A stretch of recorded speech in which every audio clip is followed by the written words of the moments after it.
Hello.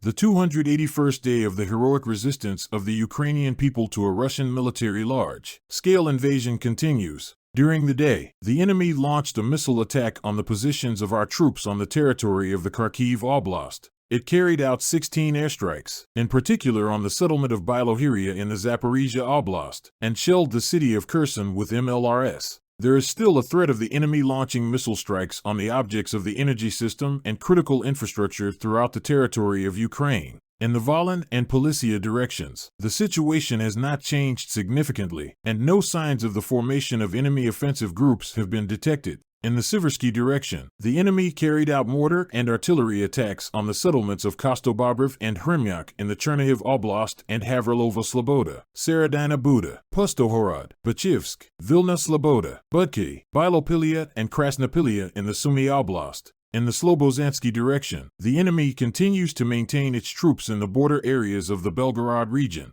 Areas of the settlements of Huriev Kozachak, Krasna, Zelin, Slobozansk, Ohertseve, Bachkov, Malavovcha, Budarki, Dvorikna, and Zapan of Kharkiv Oblast were shelled by enemy artillery of various types. The enemy is defending in the Kupyansk and Lyman directions. Shelled the areas of Tabaivka, Krokmaln, and Berestov settlements of Kharkiv Oblast with tanks, mortars, barrel and jet artillery. Stelmakivka, Myasozarivka, Makiivka, and Ploshchenka in the Luhansk Oblast and Torsky in the Donetsk Oblast. In the Bakhmut direction, the enemy will continue to focus its main efforts on conducting offensive operations. Objects in the Serebryanka, Verkhnyo-Kamyansk, Spern, Rozdalivka, Bilohorivka, Yakovlivka, Soldar, Bakhmutsk, Bakhmut, Zalizn, and New York districts of the Donetsk Oblast were hit by fire from tanks and artillery. In the Avdiivka direction, the enemy continues to try to improve the tactical position. Objects in Avdiivka, Pervomaisky, Vadiane, Vasil, Krasnohorivka, and Maryanka areas in Donetsk Oblast were hit by enemy fire from tanks and artillery of various types.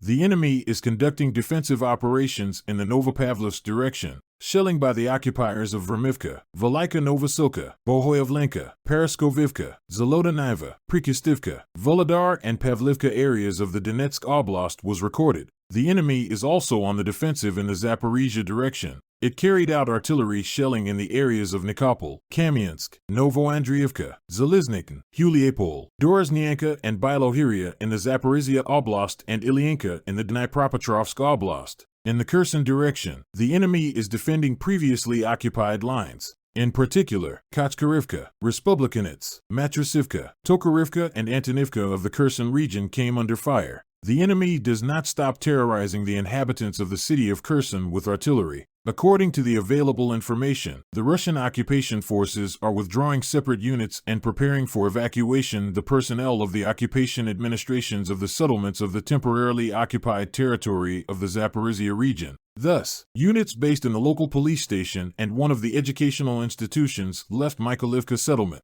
In the settlements of Palahi and Inzanern, the occupiers leave the houses where they were quartered and take away the stolen property. In the village of Burchak, the occupation authorities are conducting a census for the so-called voluntary evacuation of the population. It has been confirmed that units of the defense forces hit enemy manpower concentrations in the previous days. In the settlements of Mern, Tokmak, Inzanern, Palahi, Yasn, and Kinsky Rozdary of the Zaporizhia Oblast, the enemy lost more than 230 people wounded. More than 15 units of military equipment of various types and ammunition depots were destroyed. Information on eliminated occupiers is being clarified. During the current day, the aviation of the defense forces made 14 strikes on the areas of concentration of personnel, weapons, and military equipment, as well as 3 strikes on the positions of the enemy's anti-aircraft missile systems. We believe in the armed forces. Together we will win. Glory to Ukraine. Let's keep in touch.